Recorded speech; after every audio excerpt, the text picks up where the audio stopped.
So Edward, over to you. Thank you very much. Good afternoon, ladies and gentlemen. Welcome to the session on agribusiness, and thank you very much for joining us after the lunch session. There's a very good turnout, and I think that just goes to show how popular the agribusiness sector is. And I think it's very important we make this distinction. We're talking about agribusiness today, not agriculture. One of the biggest problems of agriculture in the developing world, and particularly in Africa, is that too many parts of it haven't been treated like a business. It's been very disjointed. There's been a lack of financing, investment, not using the best technology or the best techniques. And there's been a huge amount of value which has been lost. Too much either being wasted in the fields or soft commodities not getting their value extracted before they're exported. We're very lucky here because tonight we have, this afternoon, we have panelists who are all part of this complex value chain. Producers, processors, traders who are trading these soft commodities across Africa and into the world markets as well. So if I could just start by introducing my panel. First on my left, I have Venkatramani Srivasthan, the Managing Director for Africa and the Middle East of Olam, which is one of the largest farm-to-fork, vertically integrated supply chain managers in the world. He'll be offering a lot of his expertise on the sector in Africa. Next to him, I have, Matt Smith, Managing Director of the Rwanda Trading Company, very heavily involved in coffee. We next have Dr. Jendaya Fraser, Managing Partner at Africa Exchange Holdings, very involved in commodity exchanges, and I will be looking forward to getting her views on that as the panel goes on. John Ilimwengu, Senior Advisor to the Prime Minister of the Democratic Republic of Congo, in charge of agricultural and rural development. John is going to be sharing his ideas, particularly on special zones for agribusiness production. And finally, right at the end there, Frank Braken, Chief Investment Officer, Amatheon Agri Holding, a very experienced operator in Africa's agricultural value chain. I hope he can offer some interesting insights. So how the panel will run today, I will give a short presentation on the agricultural sector itself in Africa. We will then have opening statements from each of the 5 panelists. We will have a short discussion, and then I want to open it up to the floor for everyone to give different questions. I think it's very significant that at this conference we have 2 key kinds of people here. One is investors, people who really want to know, how do you go about investing? Where is the opportunity? Obviously, what should I be worried about? But also, where should I be putting my energy and my efforts? But also, we have policymakers here today as well. And I think all of the panelists will have a lot to contribute in terms of where policymakers should be focusing their efforts if we really do want to turn the agricultural sector in Africa into an agribusiness across the board. So I'm going to start by giving my presentation. Thank you. I think it's not an exaggeration to say that Africa is one of the world's most diverse producers of agricultural goods, and it grows most of the food that it eats. So it's almost paradoxical that Africa is so heavily dependent on imports of food. This is because there is so much wastage, not only crops rotting in the fields, but also in the high cost to produce them, the low yields, which are not basically bringing the maximum out of the existing land. But there are huge opportunities, and there's a real need to address these issues in the agricultural sector and turn it more into an agribusiness, because demand is rising so fast. On the latest projections, by the year 2100, there will be 4.2 billion Africans, and 1 in 12 births in the world will be in Nigeria. That's a lot of mouths to feed, and it should be Africa who is feeding those mouths, not the global market. So just to start off with, as an overview in terms of production of food, roots and tubers are the key staples, and we shouldn't forget this in Africa. Most of this production is traded and consumed within the region. Cassava is the single largest crop. Nigeria is the world's largest producer of around 50 million tons, and it's used for everything from food to flour and also for biofuel. Yams are also very important as well, particularly in Nigeria. And then we also see a huge production of grains across Africa, over 100 million tons last year, mostly maize, sorghum, rice, and millet. But production is concentrated in just 12 countries. Together, they account for 85% of all maize, white wheat, and rice production, 3/4 of sorghum, and 1/3 of millet. So there's very strong concentration in terms of production. Because there's relatively little rice produced, the same with wheat and millet, Africa has become heavily dependent on food imports. Africa lost its status as a net exporter of agricultural products in the early 1980s, when commodity prices plunged and local production stagnated. In 2013, the value of agricultural exports from Thailand was greater than that of the whole of sub-Saharan Africa. All told, Africa imported $234 billion worth of food in the period 2001 to 12. So that's around $25 billion a year on food, 60% of it on wheat and flour, 40% on rice. Rice is by far the largest import, and I think we'll be hearing from Olam a bit here about how the rice trade functions in Africa. But we also see here substantial imports of everything from fish to wheat, sugar, flour, palm oil, dairy products, and maize. And Nigeria is the greediest of them all. Most of the imports of wheat come directly from the USA, most of the imports of sugar from Brazil. Despite, though, the heavy import bill, we shouldn't forget that there is a vibrant cash crop export sector in Africa. Sugar, produced from sugarcane, is the single largest cash crop, with 8 million tons produced last season, mostly by South Africa. Groundnuts and cashew nuts are also important in West and East Africa. Cocoa production is focused on Côte d'Ivoire and Ghana, which together account for around 60% of the world crop. In East Africa, Ethiopia and Uganda are the leading coffee producers in Africa, while Kenya is the world's largest exporter of tea. The problem is, most of these commodities are exported raw, before the value has been captured. Despite producing 70% of the world's cocoa, West Africa exports 3/4 of its crop raw to Europe and Asia, where it is processed into cocoa products and chocolate. For cashew nuts, the situation is even more extreme. Just 5% of nuts are shelled before they're exported raw to India, Vietnam, and Brazil, where they're shelled and packaged. And if you look at cotton, you have the situation that cotton produced in Francophone West Africa is exported to China, turned into yarn, turned into clothing, and exported back to West Africa. You really could have the case of a cotton farmer in Burkina Faso wearing a shirt made in China, but with the cotton that he grew. And the loss of value addition is startling. If you just take the typical chocolate bar. Back in the 1970s, cocoa accounted for up to 50% of the value of a chocolate bar. By 1980, this had fallen to 16%. Currently, it's estimated that between 6 and 8% of the value of a chocolate bar actually goes to the farmer, which means nearly all of the profits are being captured at the end of the value chain. The reality is that particularly for chocolate, most of the money that is spent on producing a chocolate bar is research and development and marketing. And so because of this, you're finding that farmers cannot get much more value out of the cocoa if they're just selling the beans raw. Of course, another problem in the agricultural sector, and you cannot talk about agribusiness without this, is the problem of yields. Yields are really very low in Africa, in fact, among some of the lowest in the world. If we look at coffee, we can see there at the table on the left, Vietnam leads the world, yields of 2.3 tons a hectare. That's more than double the average in Burundi, 4 times the average in Ethiopia, which is the origin of Arabica coffee, and almost 8 times the average in Kenya. Although both Ethiopia and Kenya produce high-quality coffee rather than the kind of bulk Robusta of Vietnam, it's clear that the gulf between Vietnam and them is huge. Tea yields vary, and in fact Tanzania is one of the world's leaders, but we see East Africa's leading producer, Kenya, it manages just 20 kilograms a hectare, less than a quarter of Tanzania. In maize, we're on the right there, Africa is right at the bottom of the production pile. The world's most efficient producer, Israel, produces almost 26 tons a hectare. That reflects modern irrigation and farming techniques.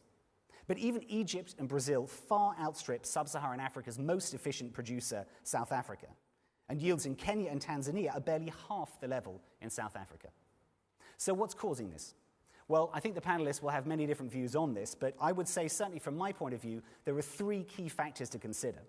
The first is the weather. Sub-Saharan Africa only irrigates 4% of its farmland. So 96% of crops depend on rainfall. One poor rainy season, and you could have no crop. Second, the high level of crop wastage. On average, 40 to 50% of every crop is wasted each season. either rotting in the fields or piled by the side of the fields or in poor storage or en route to the markets. And third, perhaps the root of the problem, is the difficulty of getting inputs to farmers. Without fertilizers and pesticides, yields are poor. But finding a way to finance farmers, most of whom have no collateral or credit history, has no easy answer. But I suspect some of the panelists will have some views on how this could be done. And an answer must be found, because there is so much pent-up demand for food at the moment in Africa. Currently, the level of per capita consumption of agricultural goods in Africa is low, even of sugar and palm oil, which are central to African diets. This is the result of high prices and weak purchasing power, with most households living at subsistence levels with little disposable income. Kenya leads consumption for both commodities, but it's just 20 kilograms of sugar, 11 kilograms of palm oil. In other countries, consumption is constrained, even in sugar producers. If consumption levels across Africa could just be brought to the levels in Kenya, the surge in demand across Africa would be extraordinary. To meet this new demand will require millions more tons of sugar and palm oil, and it represents a golden opportunity to producers, processors, and traders. A key part in this process will be played by commodity exchanges, which have entered a new era in sub-Saharan Africa. We're lucky to have Dr. Fraser on our panel, who will be sharing her experience of setting up a commodity exchange in Rwanda, so I will keep my comments on this brief. There have been many attempts to set up commodity exchanges across Africa in recent decades, and there are quite a few new projects under development at the moment. But it's clear that a new standard was set by this exchange, the Ethiopia Commodity Exchange, which was launched in 2008. The ECEX trading floor handles more than 200 spot contracts in coffee, maize, wheat, sesame, and haricot beans. The ECX is backed by an extensive warehousing system, upcountry and in Addis Ababa, as you can see from the map, and a warehouse receipt system which frees up financing. A well-run exchange with an extensive warehousing network and with efficient collateral management can be a catalyst for engaging smallholders and integrating them into the value chain. The exchange gives farmers another option for marketing their crop if they don't want to accept a poor price at the farm gate. And it can unlock financing for farmers to invest in inputs using the warehouse receipt system. But a commodity exchange is no panacea. It's part of the solution to an efficient agricultural market. Ultimately, the opportunity offered by the agricultural sector is in the value chain. This chain extends from inputs and financing for the farmers and cooperatives who grow the crops, through the traders and processors who sit in the middle, to the off-takers at the end. When the chain is fragmented, as is the case in most of Africa's agricultural sector, the risks and the inefficiencies surge.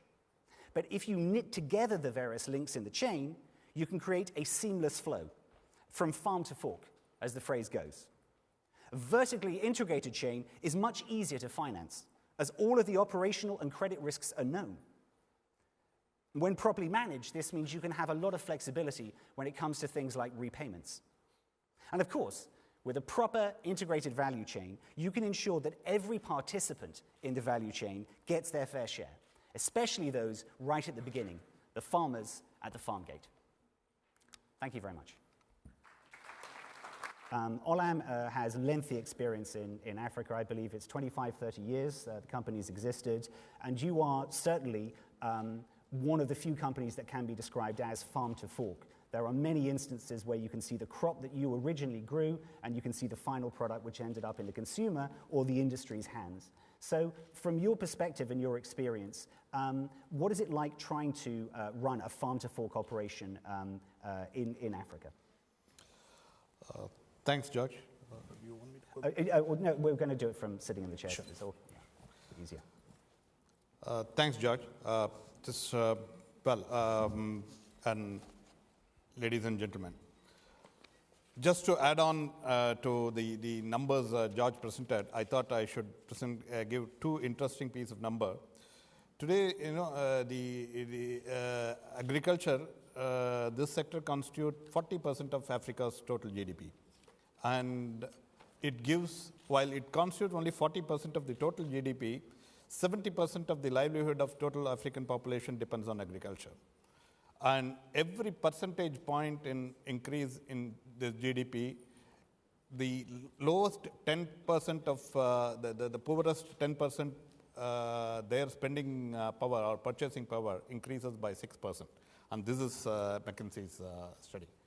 So it is such a powerful, and world over, the government, the people are talking about inclusive growth, whether it is developed economy, developing economy, or emerging markets. And agriculture is the key answer for, developing a buoyant agri sector is a key answer to the inclusive growth. Well, coming back, Wolam, Wolam is a Hebrew word meaning transcending boundaries, and was born in Africa, precisely in Nigeria, 25 years ago. And you are right, George. And our philosophy is seed to shelf, or it's similar to farm to fork. And today we touch the livelihoods of more than 3 million farmers in Africa. And we have got operations or investments in upstream, whether it is rice, whether it is cotton, whether it is palm, whether it is rubber, or midstream processing, whether it's rice milling, wheat milling, cocoa processing, and the downstream, the packed food business, whether it is tomato paste or whether it is biscuits, whether it is confectionaries. So we are pretty much there in across the value chain. I would like to give a simple Nigeria rice story. And since you had asked me to specifically talk about rice, Nigeria, as you know, is the largest importer of rice in Africa. It imports about 2 million tons of rice, and this is the official imports into the country, and then there are porous borders which rice flow into the country, and the country consumes about 5 million, close to 5 million tons of grains. So, when we embarked on setting up our rice farm in Nigeria, what we in Wolam, as you had rightly pointed out, to really make, across Africa, there are 35 million smallholder farmers. And so really, you cannot do anything in the sector without really converting those smallholder farmers from a subsistence farming into commercial farming. And that's the key. And clearly, lower yield is the key thing which is plaguing the industry. But in Wolam, we have this principle, what we call as Wolam Livelihood Charter, which is actually a 7 areas where we see that we have to give a solution to the farmer. And if we don't do that, we don't get into any outgrower scheme or this one if we feel that we are not able to provide that. These are basically finance. I'm talking about microfinance. It's in terms of $5,000 and $10,000 per farmer. It's a big money for them and to give them the right seeds, the right quality, the market access, the good agronomy practices, the labor practices, of course, then the traceability and social infrastructure, whether it's a school for their children or whether it is, so the social infrastructure, and of course the environmental impact, what their crops create on that. So whether it is the crop rotation, whether it is the water, how to maintain the water table on the ground. So if we believe in giving a holistic solution to the farmers whom we work with, and this we feel is directly impact on the yield and will make a farming from just a subsistence farming to an interesting business. So in Nigeria, today we have a farm in Nasarawa state in Nigeria, and we use that as a nucleus farm, and where there is the best practices, whether it is in terms of the good seeds or whether it is in terms of the best agronomy practices, whether it is in terms of post-harvesting, the packaging, or whether the primary cleaning, all those processes are done. And we have about more than 4,000 farmers enrolled in that in our outgrower scheme. And to give you this one, a farmer who had been doing, and these are farmers for ages, they have been doing rice farming. It's not new to them. And they had an average yield of less than 1 ton, to be precise, about 900 kilos per hectare before joining our grower scheme. And today they have an average yield of about 3 tons. Wow. You know, it's in the same field and the same land and the same, this one obviously with all this what I talked about with good agronomy practices and with training, with all those assistance you provide in terms of the right fertilizer, right herbicides, right pesticides. So in key thing in agriculture is the timing. You know, if to give another startling statistic is whatever. It's your final example, and then we'll move on to the other candidates. Thank you. Yes. So the you know in Africa, you know, you talked about the production. Whatever little Africa produces today, more than 35% of that goes either gets deteriorated because of the quality or goes as waste because of post harvesting or post this one. We are not packaging it, we are not processing it diligently. So to come back, you know, it's a real life story where we were able to, as a single corporate, able to, in a single state, we are able to really move the yield for a rice farmer 3 times over a span of about 4 years. Yeah. Great, thank you very much, Sri. If I could move on to Matt Smith, the Managing Director of Rwanda Trading Company. You've had a lot of involvement in the coffee sector and obviously with the value chain. In your own experience, what kind of financial tools do you see being developed to help cooperatives and farmers dealing with the risk, the huge risks that there are in the sector, because they clearly impact everything from yields to the ability to finance? Thank you. I would like to talk a little bit about creating more collaborative supply chains in coffee, specifically in Africa. I'm not going to talk to you about certifications, rainforest, fair trade, direct trade, etc. Not because they don't have a place in this conversation, but because a lot of the supply chains that are already carrying certifications, they do not have some of the financial tools in place to make them truly sustainable. So, as our moderator is from EcoBank, I've been asked to take it pretty easy on the financial institutions. Kidding. No request like that was made. But although I will highlight some ways in which financial institutions could better ingrain themselves in these supply chains, I think that the real responsibility must fall on companies like my own, like Olam, who as part of the supply chain must find out how to work more harmoniously with the farmers and the co-ops. So let's get into the specifics of some of the services lacking in many of Africa's coffee supply chains. First, and in my opinion, the single most important, is agronomy training. You've already heard this from Sri, but it's worth mentioning again. For far too long, the private sector has been happy to rely on government agricultural boards and nonprofits to provide these agricultural training services to farmers. And this practice has been, largely ineffective, it's costly, and it's just plain lazy on the part of the private sector. Training farmers to be more productive should not continue to be seen as corporate social responsibility or just for the benefit of our marketing departments. So a lot more focus there. The return on investment here is incredibly attractive over time. Collateral benefits include building stronger partnerships with those farmers and greatly increasing the income per hectare for those farmers. Now, what is the key to making money in any commodity? Is volume. And how do you promote increased volumes within your supply chain?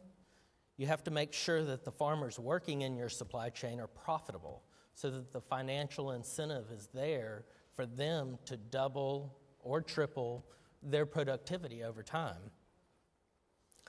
Seems simple enough. Why are not more people doing this in supply chains in Africa? And the answer there is that it's very difficult. And it's very expensive to train so many smallholder farmers. And you will not see that return overnight, but I believe that over time, you will see a very good return on that investment, and the social impact that it will have will also be great on the livelihoods of those farmers. So it really is a win for your entire supply chain, and that's what makes it collaborative. Now, the financial services, it's the second set of services that a lot of smallholder farmers still do not have access to. These are crop insurance, input loans, and price risk management services. Now, access to crop insurance is progressing very well, especially for food crops. But cash crops such as coffee and tea are lagging behind due to the fact that new seeds are not planted every season.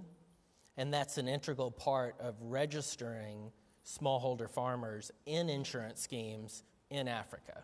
So coffee and tea has some catching up to do in crop insurance. Input loans for fertilizer and pesticides are fairly straightforward, and they're really nothing new to the African farmer. But I highlight the need to increase access to these loans due to the huge benefits that they have on production and therefore on farmer profitability. Currently, African smallholder farmers yield on average 50% of their counterparts in Africa that have access to input loans and some basic agronomy training, and 30% of their Central American counterparts. Now, there's plenty of room for increasing production, which will only help to make any long-term capital investment loan or short-term working capital loan more secure for the financial institutions. In addition to crop insurance and input loans, we must work to provide more comprehensive price risk management strategies to farmers and cooperatives. Now, I've seen a lot of examples of lenders who have made hundreds of thousands of dollars in loans to cooperatives without any price risk strategy in place.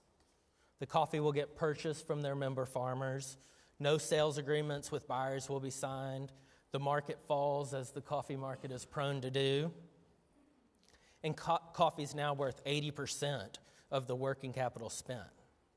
When the bank finally forces liquidation on that stock, the cooperative is in a hole and it's unable to get any working capital loans to dig itself out of that hole.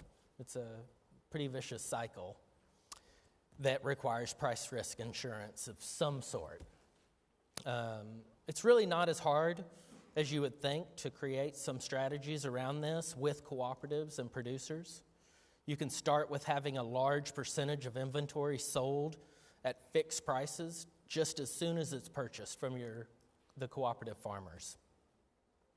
Then you can move to selling forward on a differential basis a percentage of that expected production, with the lender closely monitoring the market and requiring the producer to fix contracts as the inventory is purchased. And lastly, eventually move to a strategy where the producer pays the lender to hedge their inventory with futures or options. As a coffee lender in Rwanda, DR Congo, and Tanzania, I've been doing this for about 4 years now. And I can assure you that producers can understand futures and that lending money without a price risk strategy in the coffee market is suicide. So for many years, traders in Africa have employed a price risk strategy of inflating margins enough to absorb significant downward market movement. It's hard to blame them for this, but there are better options out there that will allow traders, exporters, and cooperatives to put a larger percentage of the export value into the pockets of the farmers. And that's really what we're looking to do. Could you wrap up your comments now, or do you want to say more later? Or? No, that's pretty much it. That's great. No, thank you very much, Matt, for that insight. If I could now move on to Dr. Jendai Fraser, Managing Partner of Africa Exchange Holdings. Dr. Fraser, I understand you've been working with the Rwandan government on building a commodity exchange there for Rwanda. It has regional ambitions as well. And we've already heard a fair amount, actually, about exchanges, but what has been your experience? What do you see as the successful model that needs to be adopted, and what are the challenges that need to be overcome so it is effective as an exchange? Sure. Well, thank you very much, Edward, and it's a pleasure to be here with all of you. To answer very directly your question and then talk more generally about the role of commodity exchanges in terms of affecting African agribusiness sector, there are two basic models that have been judged as successful on the continent. One is the one that you mentioned, which is the Ethiopia Commodity Exchange. In many ways, it's still relatively new as an institution, but in its first, how many years now? Maybe 10, maybe less. It's been seen as successful. And then the second is one that's long established, which is the South Africa Futures Exchange. And they represent, I think, sort of polar opposites in terms of models. The Ethiopia Commodity Exchange is a government institution that mandated trade, particularly export of coffee. In the South Africa Futures, and it was focused on smallholder farmers. The South Africa Futures Exchange is an entirely private sector model, not mandated trade, and the main farmers were large holder farmers. So those are sort of the two polar opposites. What we at the Africa Exchange Holdings, and specifically East Africa Exchange, which is headquartered in Rwanda but is a regional exchange, what we're seeking to do is play a role in the middle, essentially take the market orientation of the South Africa Futures Exchange, given that most African economies are liberalizing and getting rid of parastatals, but yet focus on smallholder farmers.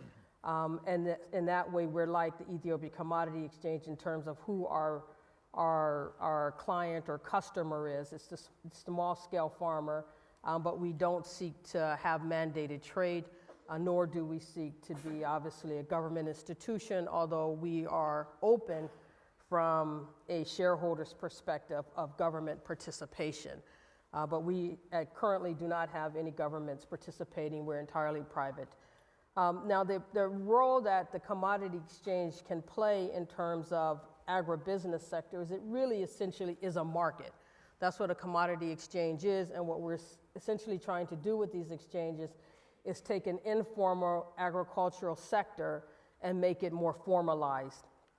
And it's especially two areas are sort of core to what a commodity exchange does, and we've heard about both.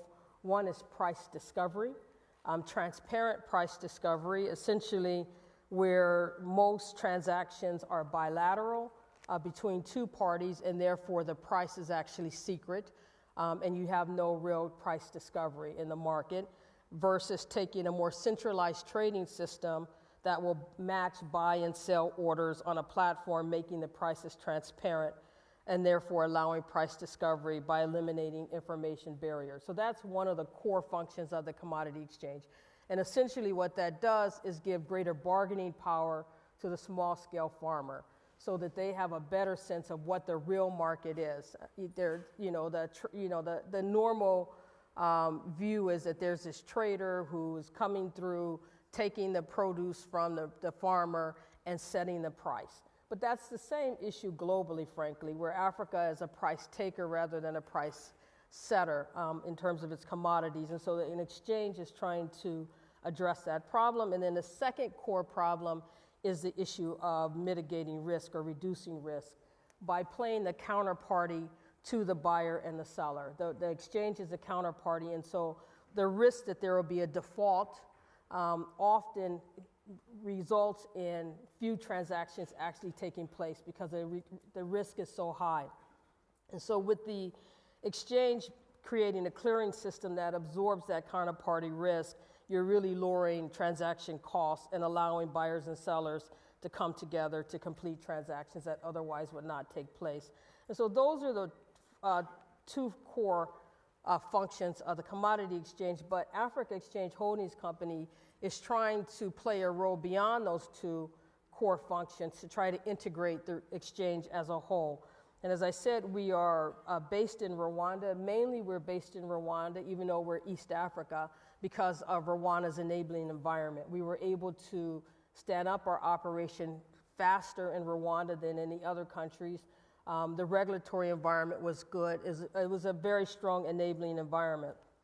As I said, our core customer or our core client that we're trying to serve is a smallholder producer, and that's because across Africa, 90% of Africa's agricultural production is by small-scale producers. And as was said, the point of commodities is about volumes, and it's the same for the success of a commodity exchange. You have to get volume across that exchange. Our exchange also seeks to be world-class. We heard this morning the president's talking about the need for world-class. I think it was actually President Obasanjo who said that world-class solutions. We are working with NASDAQ as our central trading platform to match buyers and sellers, and we chose NASDAQ's Extreme Trading Platform because it allows the trading globally, has a great reputation. It provides the data dissemination, so you have the transparent price discovery that's also then delivered to the market, and you also have a clearing system.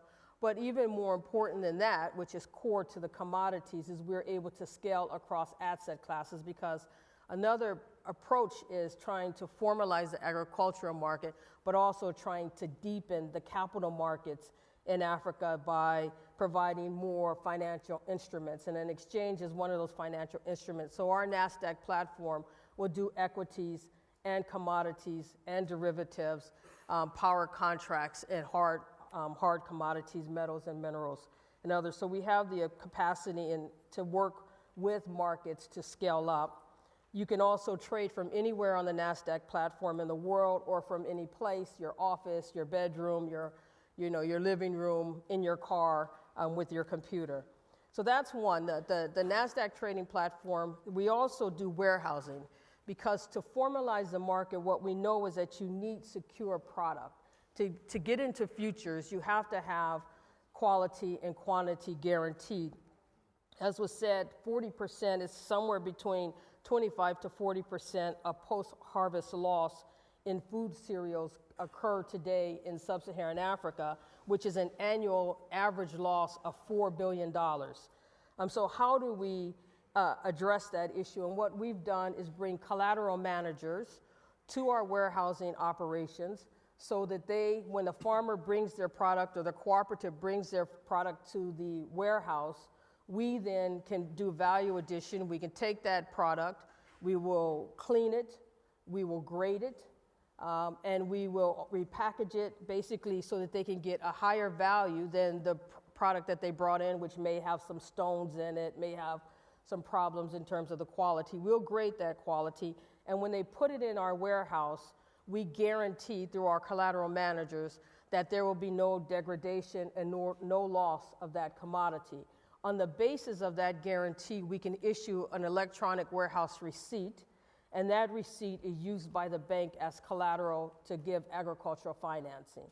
And so we're both addressing the post-harvest loss as well as addressing the challenges of agricultural financing through the commodity exchange. And then finally, you're on to your last point. And then finally, the last point is why regional and not national. We are national. We also are doing a commodity exchange we're working on in Nigeria. Our offices are based in Abuja through the warehousing. But why a regional, especially in East Africa? And it's basically we have to get and create the economies of scale. We need larger markets. And we need to pool liquidity so that indeed we have the volumes that are necessary, the trading volumes, the trading activity that then leads to liquidity that helps to deepen the capital markets in Africa. And also we're working on the harmonization of the regulations between the East African countries, which are pretty far forward in terms of the East Africa community, so that we're both affecting policy, regulations, and the agricultural operations. Thank you. Thank you very much, Dr. Fraser.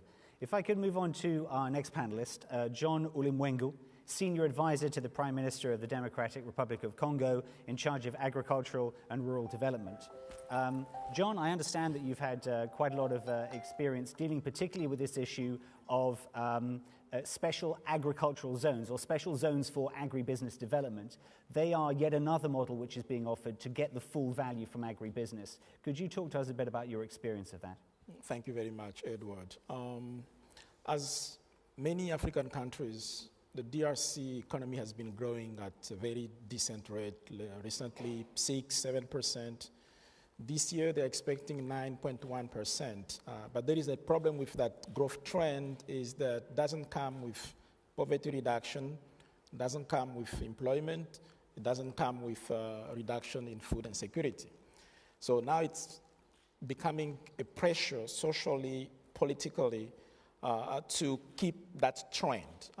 Basically, the reason is that the growth is being driven by one sector. That's a mining sector. In case of DRC, is copper and cobalt. And they are not known to be pro-poor sectors.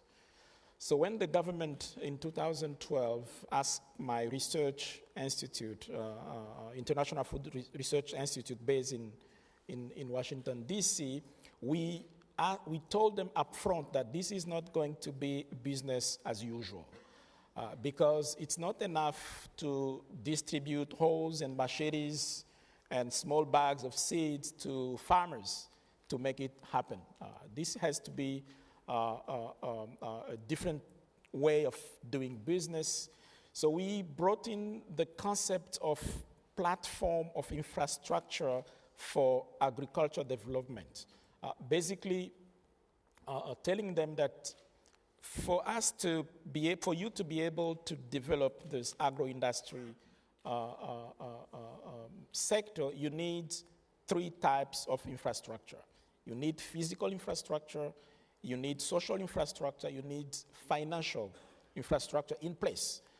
Just tackling one of them won't do it because you need to fix the input market. You need to have, which include herbicides, seeds, fertilizer. You need to have the proper technology on the farm, equipment. You need research, then the processing, distribution system put in place. So unless you fix every stage of the chain, it won't happen. Sure enough, they agree to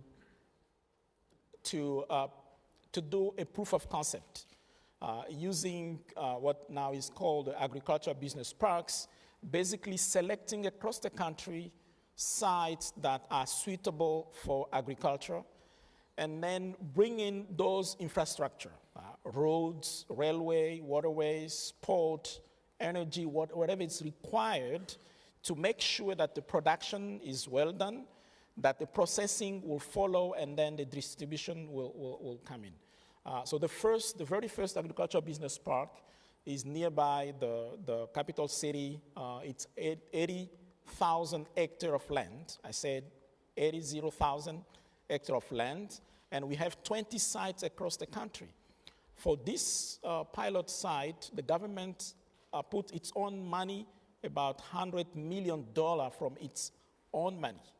For the first phase, which basically it's producing grains, maize, soybeans, beans, from 10,000 hectares all the way to 15,000 hectares. Why we start with grain? Because from grain, they can produce animal feed, and from animal feed, they can go into protein, which is fish farming, chicken, pork. And then in addition to that, from that pilot site, we have 1,000 hectares where they will do vegetable production under irrigation, which gives a level of about 500 tons a day of vegetables. So then now we have a critical mass of activities. Because of that, tomorrow, on Thursday this week, the Minister of Finance is meeting with a South African-based consortium that are willing to invest 50% of the second phase. which is about, second phase, it's about $300 million. So that's $150 million worth of investment without any advertisement. Because of that government initiative, last week we had a meeting. I see the vice president of IFC in the room. He helped coordinate that meeting with the whole World Bank group, so IFC, IDA, and MIGA. MIGA providing the risk, the guarantee. IDA willing to invest in public investments like energy and road, and IFC willing to bring in private sector. So that's the model that the DRC government is putting in place. And from now to 2016, 2 or 3 more agricultural business parks will be developed. And as I said, this is beyond just agriculture investment. This brings roads, infrastructure, road, energy, railway, port, everything that is needed to develop. And just to add one more thing, because of this initiative, now there is a fertilizer plant being built in DRC. Because all estimation done, the country will need about 500,000 tons of fertilizer a year. So that creates market for, and because the country is endowed with phosphate and potassium, there are people now interested in investing in phosphate. So you create that value chain that goes from input access all the way to distribution, from farm to the fork. That's lovely. Thank you. Thank you very much. I think we will definitely be expanding on that further. So if finally I can move along to our final panelist, last but by no means least, Frank Braken, Chief Investment Officer at Amatheon Agri Holding. Frank, you have long experience of dealing in Africa's agricultural value chain. What are your comments on what you've heard so far from the different panelists and the presentation? But also, what do you see as the key challenges to successfully running a value chain in Africa in the agricultural sector? Right. Being at the end means that I've been making my notes as we speak. So many of you will not know Amatheon Agri Holding, the company I work for now, but let me call it the startup with cows.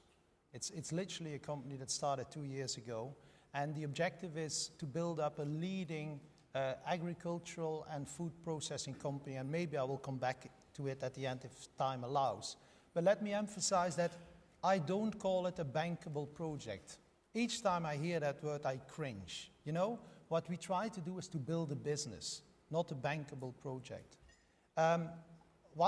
There's 2 things that I would like to add to what the speakers have been saying about the opportunities in agriculture and foods.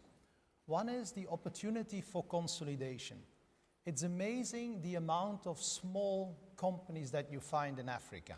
And it all hovers around the $10 million point. If you go into Lusaka, you will find 3 or 4 meat processors of $10 to $15 million of turnover. And you will see that across Africa, a lot of small businesses. So there is a big opportunity in itself in consolidating smallness in real sizable, I wouldn't say world-class, but competitive companies. Another opportunity is, and it's a bit counterintuitive and surprising, but recent consumer studies have shown that with rising income levels, actually many consumers go back from imported goods to local goods. So consumers who will buy processed foods imported or even tomatoes from Holland, the moment it is available at the same quality, they will reverse back to locally processed foods. That's a huge opportunity in itself. We, of course, always like to talk about the opportunities, but I think we should also force ourselves to learn a little bit also from the failures that are scattered around Africa. Let's be honest, there are many green fields and brown fields in agriculture which got stuck halfway. For a variety of reasons. They didn't have the infrastructure available, they run out of cash, they didn't have the money available, or they didn't have the operational execution capability.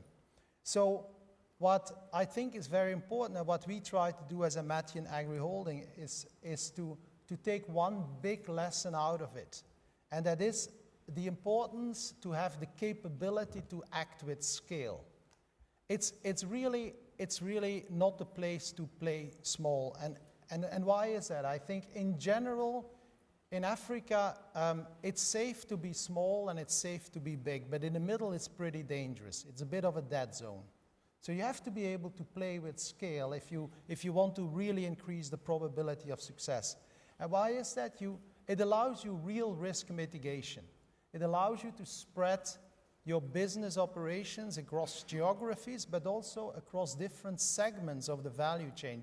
Just like Olam has, of course, already discovered years ago, but it's important, and certainly in agriculture, you cannot plan the weather. Sometimes your harvest will fail, and sometimes currencies will collapse. So the ability to diversify is critical. You need the capability to debottleneck and take responsibility what looks like a problem. If there is no electricity, it helps if you have the capability to pull a line or to build a dam. Again, that requires scale. Economies of scale for really driving price competitiveness and cost competitiveness. The fact of the matter is, imported milk, imported powder milk from Holland is still cheaper than the milk produced in Africa. You need scale to be cost competitive. You need economies of skills. Farm managers, and skills is expensive, and it's nowhere as expensive as in Africa. A farm manager is expensive, an agronomist is expensive. Somebody who can run a foods operation is expensive, so you need economies for affording these economies of skills. And last but not least, bankers don't seem to be excited about $10 million businesses. You need scale just to have access to affordable financing. If you're big, then maybe you have access to single-digit interest rate. If not, forget it. So the point of scale is very, very important. Now, a couple of challenges to your last point. It's as always. I was similarly perplexed when I was working in China, is that we sometimes forget that if there's something that everybody wants, it's by definition difficult to get. So we better are prepared for that. And there's a couple of major challenges for everybody who wants to move into foods and agriculture. There is the instability, I call it interventions with unintended consequences.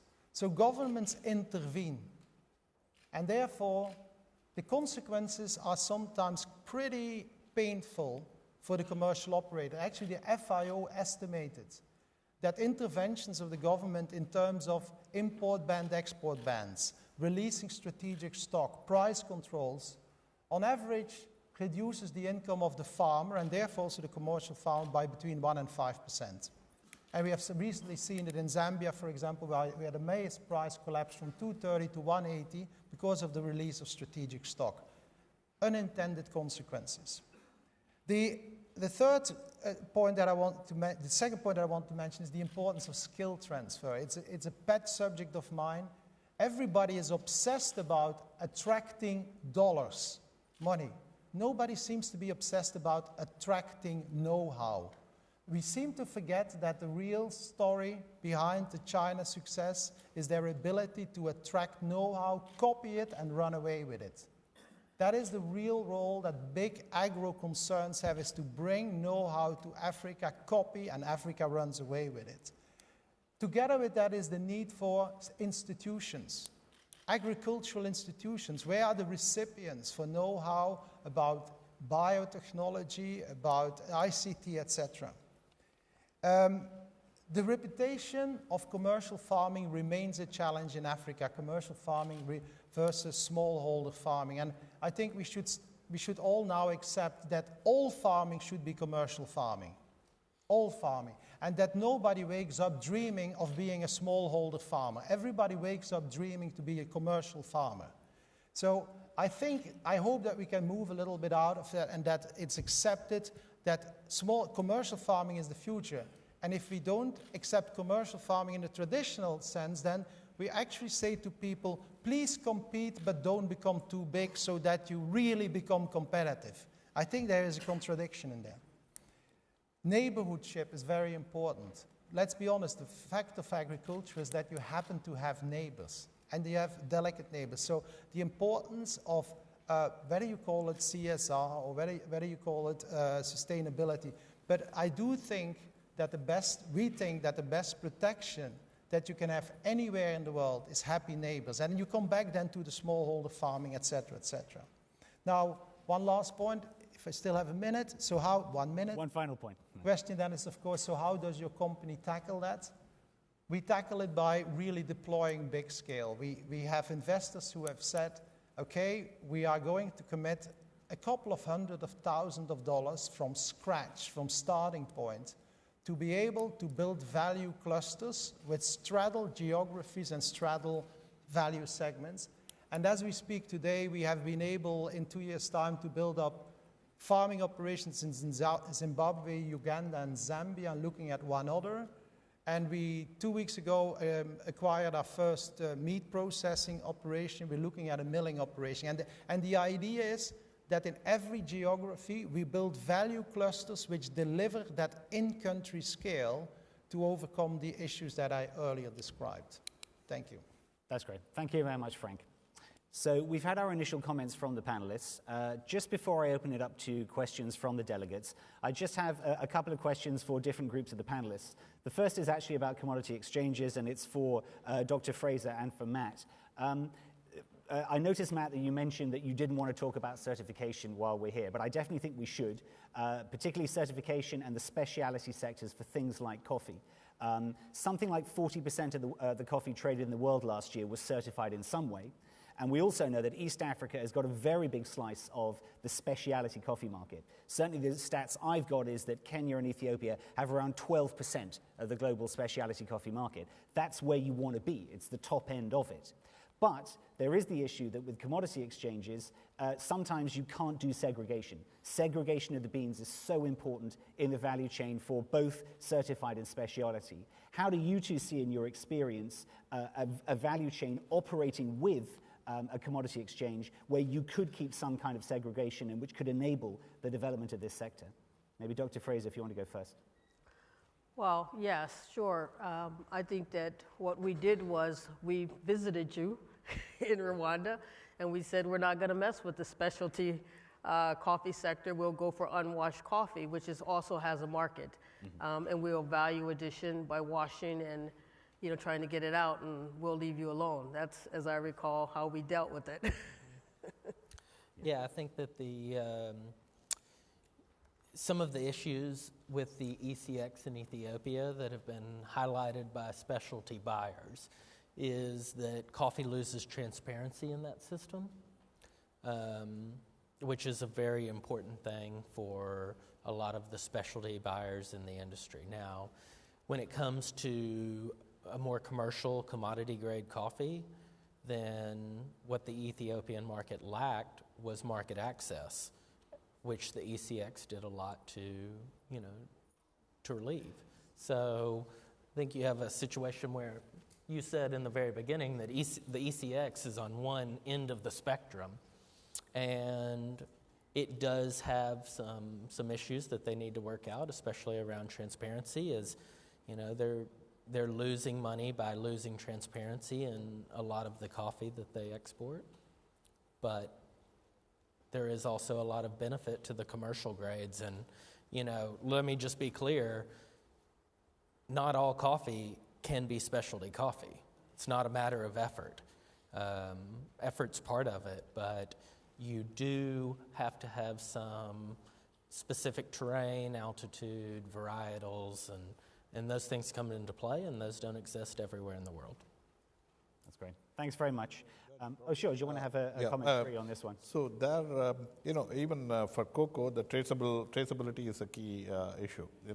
While West Africa doesn't have a commodity exchange like East Africa, but technology, when we were discussing about developing commodity exchange with Cote d'Ivoire, this one, so the technology is something which can be applied, and we can have a traceable and specialty. You can easily distinguish and differentiate this one. So technology can do wonders. That's great. Thank you. The other question I had for the panelists, for you, Sri, but also for John and for Frank, is about the models adopted for the value chains themselves. It's been said that the big trading houses over time have become vertically integrated supply chain managers, because nowadays you just can't be a pure trader.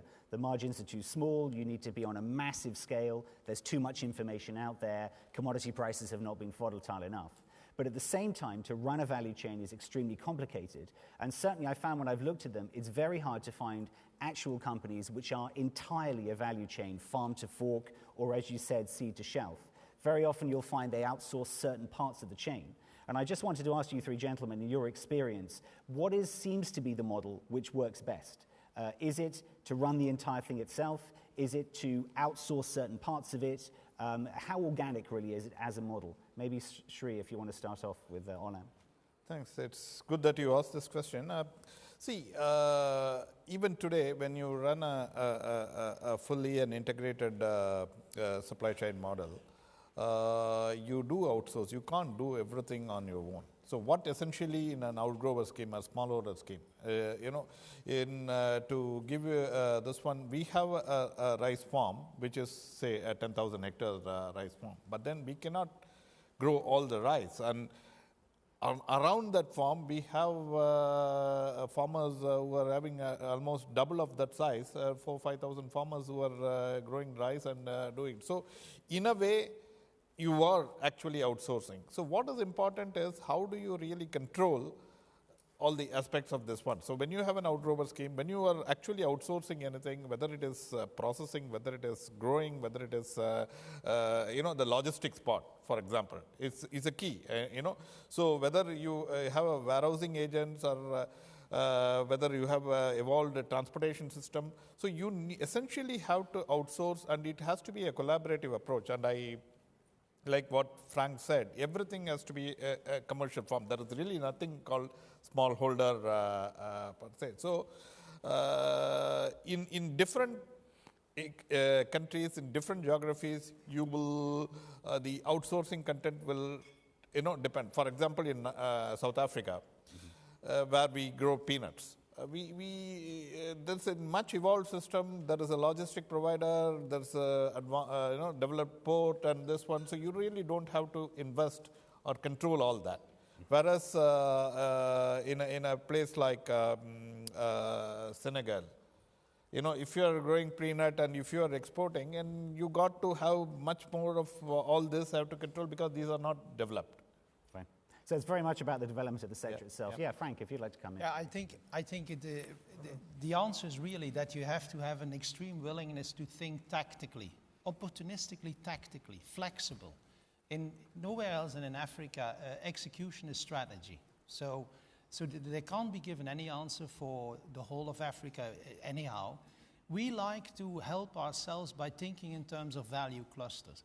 Let's not forget that the way we now think about value chain is the result of many years of development in sophisticated markets. The fact that trading is split from milling, is split from marketing, is the result of many years. Now, go back 50 years, and you think in the value cluster of making a bread, it's all the way from growing the wheat and milling it, etc. So we go back to that thinking. So we think in terms of value clusters, and which is the part of the value cluster that somebody else can do better than us. And if there is not somebody else that can do better than us, we have to take responsibility for that whole value cluster.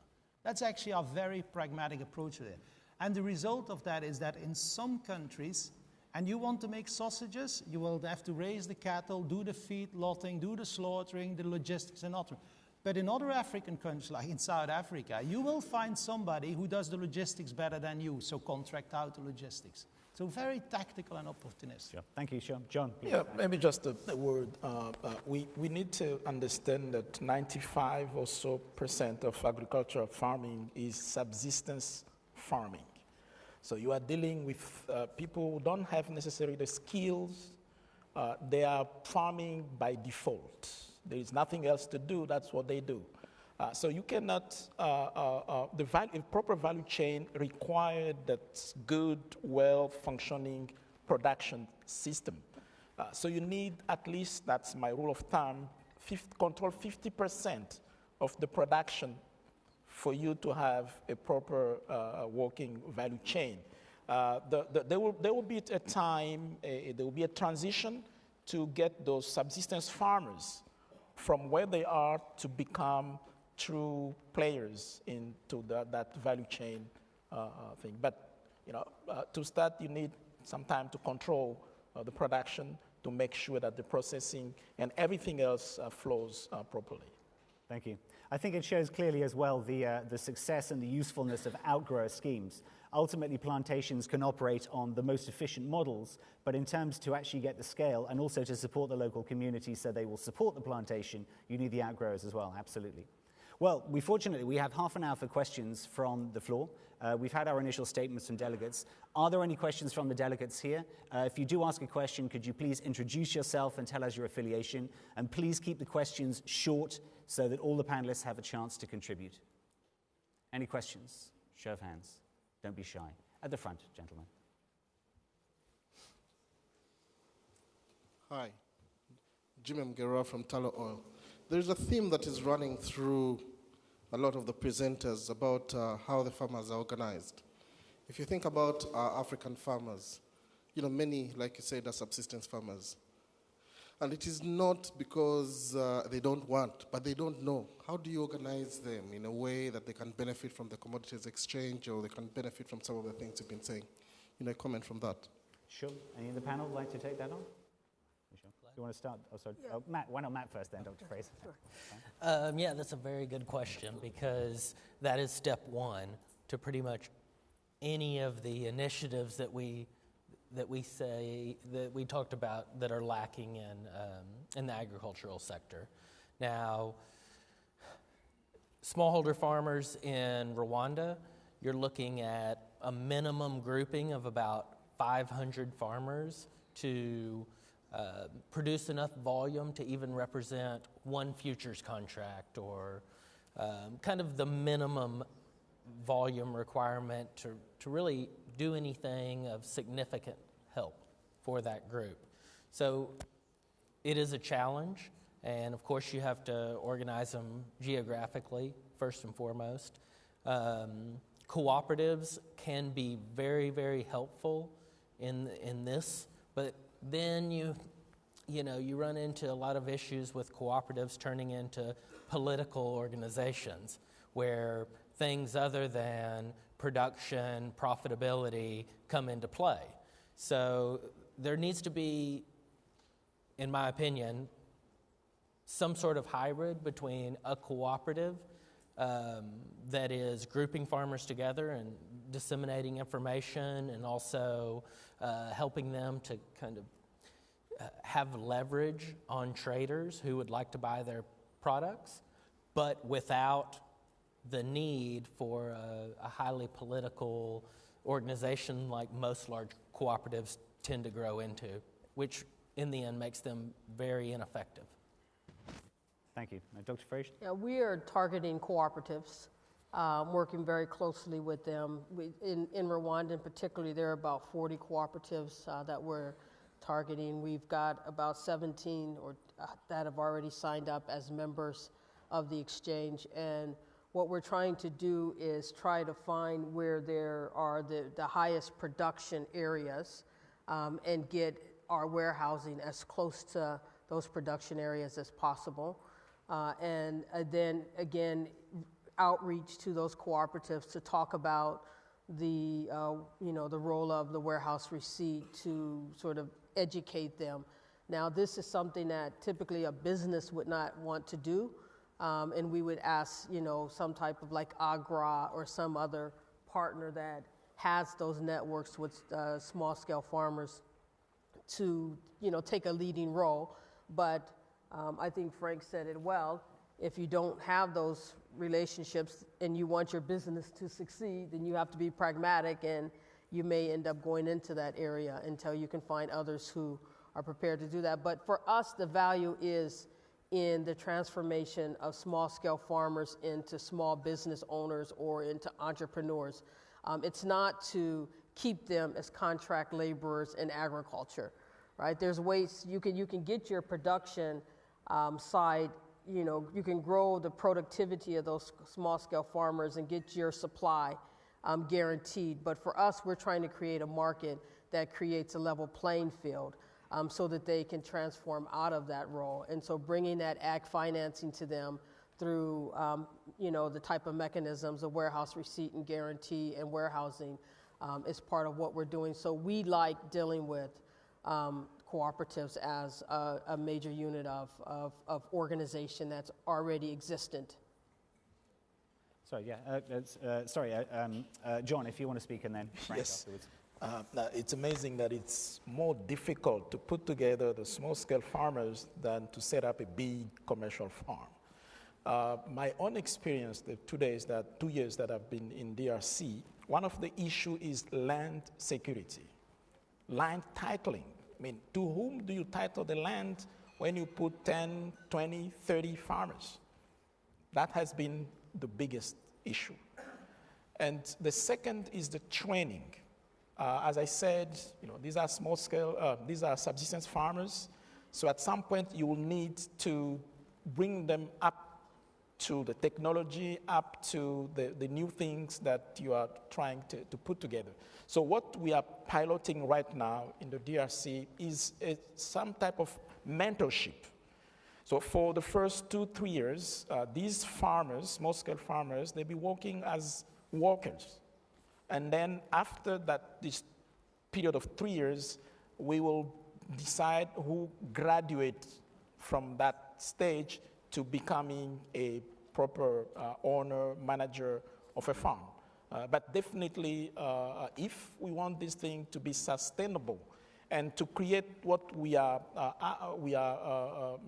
looking for, the job creation, the income sharing, the poverty reduction, we need to involve small-scale farmers. But it's just because, people talk about land grabbing, foreign investors coming in and grabbing land, but our own small-scale farmers, they don't have that land security that they need, because without land security, there is no investment. I keep telling people maybe hoes and machetes are the only technology that are allowed when you don't have land security. Because after you invested, and the next month somebody shows up and says, this is my piece of land, you can grab your hoes and machetes and move to the next piece. But assume you have put irrigation infrastructure, and the next month somebody shows up and says, this is my piece of this is my land. What do you do? So that's we need to address land security also for those small-scale farmers. Otherwise, there is no investment. Thank you. And Frank, do you have some comments? I think we should also accept that the smallholder farming scheme is not a longer-term desirable economic model, but it is a reality. It is something that we need to manage, and of course, we must everything we do must help smallholder farmers to go from subsistence to economics, and then hopefully their sons will go to university, and what was now a farm becomes his playground, so to say, or his hobby. Because I think that we sometimes overestimate that Africans have no more desire than many others to say, I want to be a small-scale farmer. But it is an economic reality. Now, how can we solve it? There is a little bit of an irony, a perverse irony that I start to observe now that I'm more and more involved in the smallholder farmer, commercial farming interface, because we source maize in Zambia from around 1,000 smallholders. And there's a perverse reality that it makes absolute commercial sense to help a smallholder to get his yield from 2 tons to 5 tons, to help a smallholder to get access to his fertilizer, etc. The numbers work. Yet, many commercial farms and many commercial enterprises will not engage because there is an accepted wisdom that is the territory of NGOs or civil society. So there's a wait and see that training smallholders or providing them with inputs, that's not us. That's somebody else. Yet commercially, it makes a lot of sense. So I think we should try to break through that division of roles where, like in the old days, where Unilever, the tea estates, if you now go to Kenya, you will see that the smallholders around Unilever's tea estates are rich farmers, right? Because there was a commercial logic in drawing them into the supply chain of that commercial estate, both for supplies of fertilizer as well as buying of the tea. So I think we have to push much more the concept of a smallholder farming scheme as part of a larger supply chain as a commercial viable setup. Sure. Thanks, and I would very much agree with that, because I think it's a lot about the sustainability of a particular sector. You can't have a farmer starting every season and not knowing if they can sell their produce, and that is the case in many places. I think also just one issue I would like to point out as well is the whole issue of employment. You have to continue with the smallholder sector in Africa. It employs so much of the population. If you look at what happened in Europe or in the USA over hundreds of years, where effectively all of the smallholders were pushed off their land and they got commercial-looking farms, the amount of social damage was absolutely extraordinary. So the model has to exist with both sides of it. But there is also the issue as well of this question of yields and efficiency.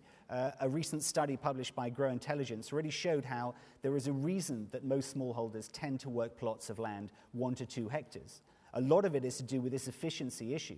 You're quite efficient producing at 1 to 2 hectares. Once you go up to 5 to 6, you need to get other people to help you. And actually, your efficiency drops until you've got past that missing middle to 10, 12 hectares. And then you really reap the benefits of scale. But for many farmers, without the land tenure issues, as we just heard, without collateral management, they can't ever get beyond that size. So I think the smallholder's here to stay and needs to be supported. No, and that, if I may add to that, Yeah. that adds to the point that what I referred to earlier, there is a commercial logic for many enterprises to build on a smallholder scheme that only delivers 3% yield, maize yield, for example, and yet the cost, the input cost, or the manufacturing or the growing cost of that maize is actually competitive with a commercial farmer.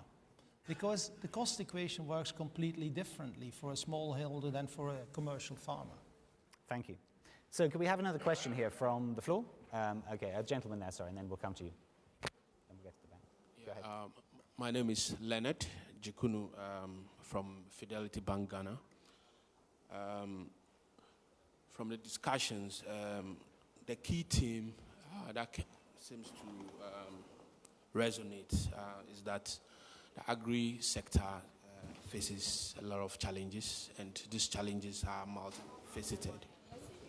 But however, one key issue which hasn't come out clearly, and which I believe is the core of the matter, is the fact that why there isn't high level of investment into agriculture. You know, profiling African economics, for instance, agriculture sector remains a key contributor to GDP, but vis-a-vis the level of investment that goes into the sector, it is really abysmal.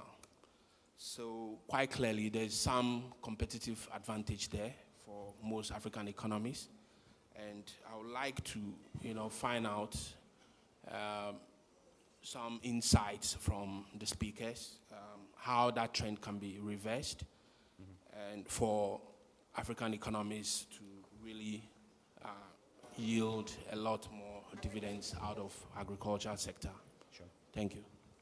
Thank you. I think all of us will have something to say on that. If I could just say at the beginning, on the whole issue of agriculture being able to attract financing, one of the biggest problems is that the financing often doesn't get to the beginning of the chain where it's needed. The graphic I put up at the end of my presentation actually has finance coming at the bottom. But the truth is, finance comes in from the top of the chain. It's demand which pulls it down the chain. And that's why you find all the big international banks are very much clustered around the ports and the international trading. It's inventory finance. You already have the crop. It's graded. It's protected. It's collaterally managed. You can manage that risk. You find local banks engaged a little bit further up the chain, processors, everyone in the middle who depends on these flows. And again, a lot of that is done actually with not trade finance, but working capital and overdrafts.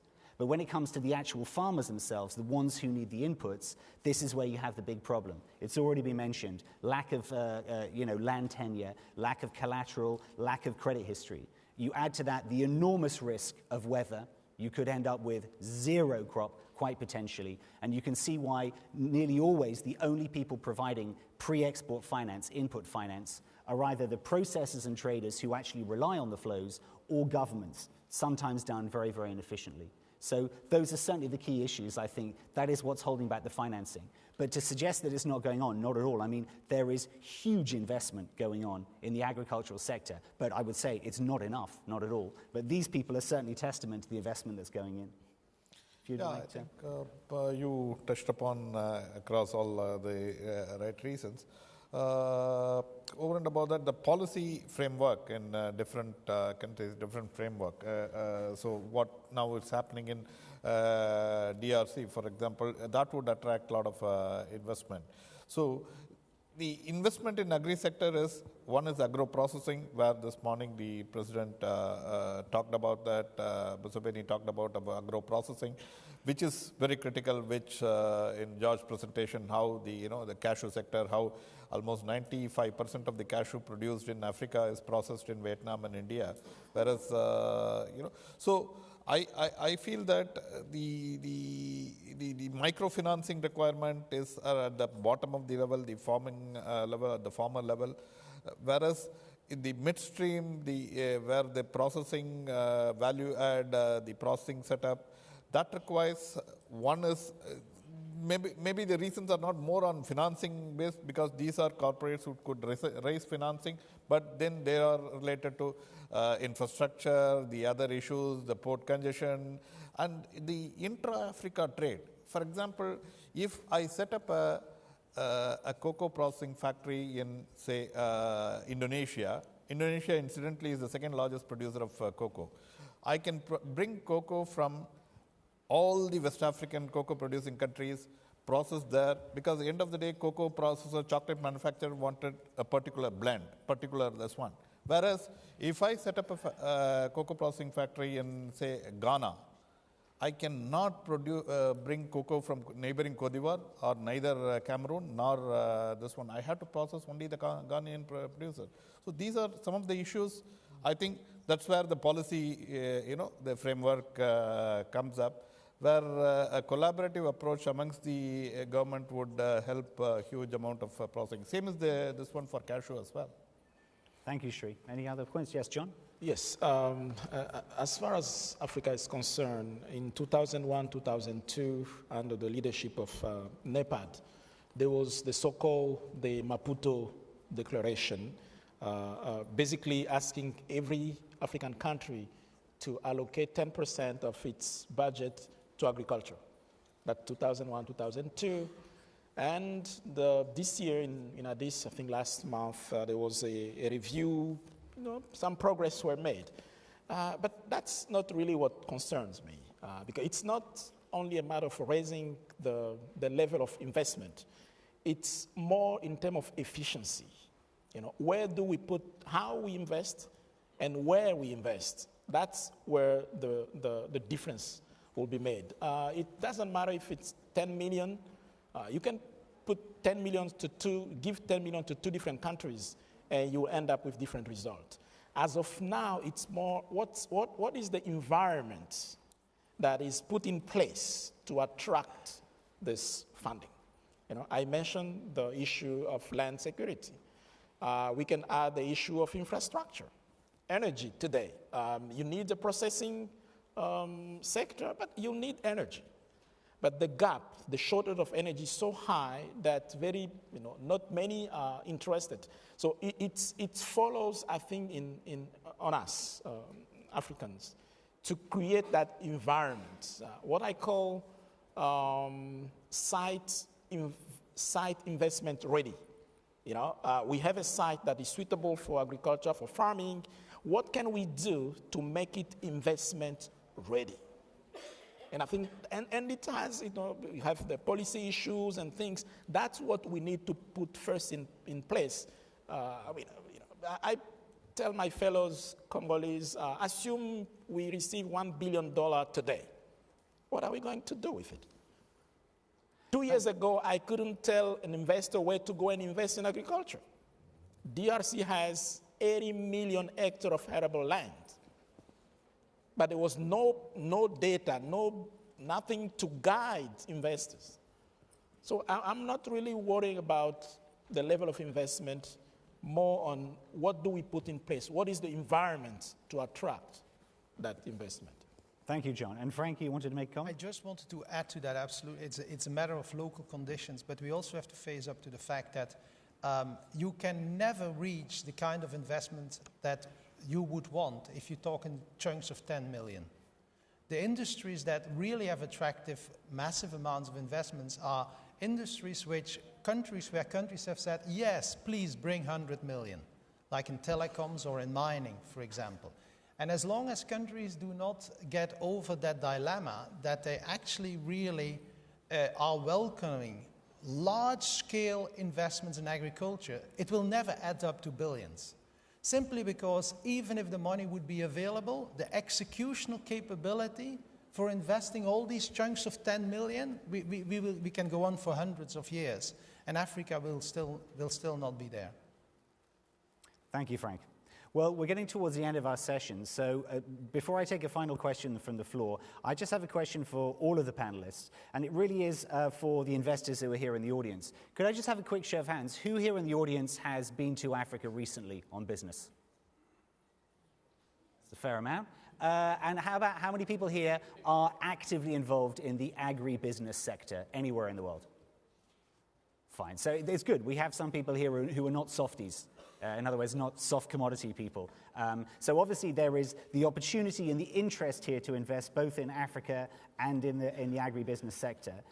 If each of you could just give me a minute or a half or whatever in your view, where do you see the key opportunities for investors? Because again, you can look at the big sector and say, I want to go into agribusiness, but actually where do you want to go? You might be a small investor, you might be a big institution, there are huge scale projects, there are also smaller things. Where could investors really actually look to start putting some money and showing some interest? Maybe if we start with Sri. Well, I would say for any investor coming into Africa, probably the best is to go into the midstream processing or investing in agri-logistics, which is in a huge deficit, whether it is providing warehousing services, providing the silos. So, and in a way is less riskier than getting directly into a farm-based financing. That's great. Thank you. Matt? Well, I would say that a new investor in agribusiness in Africa should probably look at export markets. I think that they're a very good place to start, and building distribution networks in African nations or even regions is quite challenging and something that you would grow into over 5 to 10 years. So first step would be agri-processing and exports, and there are plenty of exports crops available in East Africa, I know, and a very liquid market for those products. Thank you. Dr. Fraser? I guess I'd say for the private investors, I would target medium-sized African entrepreneurs and business people who are either already in the agricultural sector and will be the Unilevers of the future or the Olams of the future, African-owned, or that are successful entrepreneurs in other sectors. Maybe it's in telecoms or some other area that's interested in going into agribusiness to expand their portfolio. So partnering with those types of medium-sized entrepreneurs, I think, is extremely important. For the development finance institutions and multilaterals, I would say that you have a responsibility, frankly, to invest in institutions, and particularly since you're utilizing public money, you have a responsibility to invest in institutions that create a level playing field for everyone, because the small-scale farmer does have market knowledge, is a rational actor, and responds to incentives. And so if you, for instance, in Nigeria, where they spent a lot of capital, the government, and effort increasing rice production to reduce the import of rice.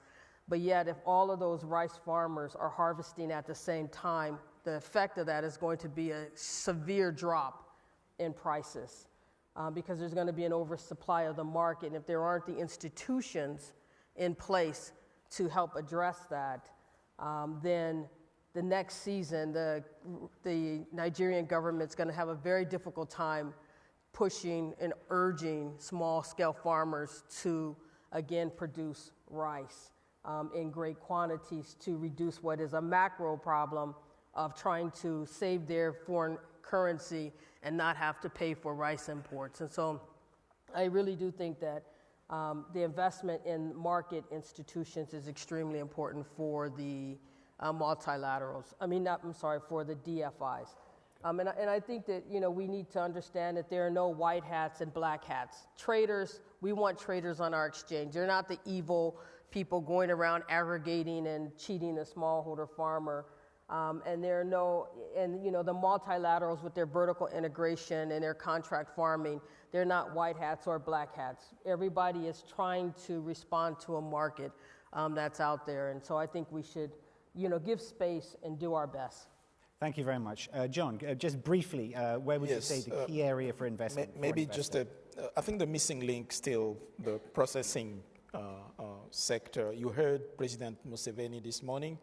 He needs some processors for his maize and fruits, and I think that's a missing link because in the next 20 years, Africa, the sub-Saharan Africa will add about 500 million people for the next 20 years.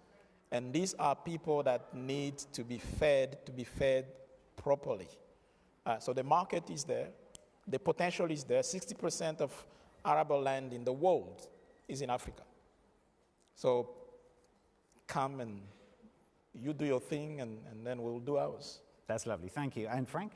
So I would look at sectors where Africa has a natural competitive advantage, and that is something that requires land, because Africa has enormous amounts of land. So cropping, soft grain cropping, for example. Another natural competitive advantage that Africa has is the fact that population growth is high and there's many children. And if there's one thing that happens in populations where there's many children, is there is the demand for for dairy products will increase. So I would definitely look at the dairy sector operation. But all that said, I think that everything in Africa in the agro and food processing sector is an opportunity. Everything, because there's always this opportunity of doing it a little bit better, and that little bit better adds up to a lot of percentages and value creation. That's great.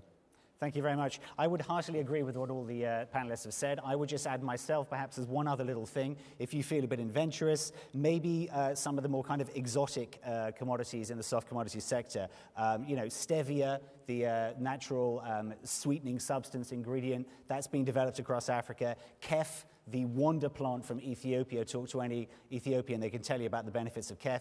Even chia seeds from Latin America, they want to start developing in Africa. Obviously, things like shea butter. There are many, many other soft commodities which could really be developed to another level. Anyway, we've come to the end of our time here, so before I hand over to our MC, I would just like to thank our panelists, Venkatra Mani Srivastran, Matt Smith, Dr. Jendai Fraser, John Ulimwengu, and Frank Braken. Thank you for joining us.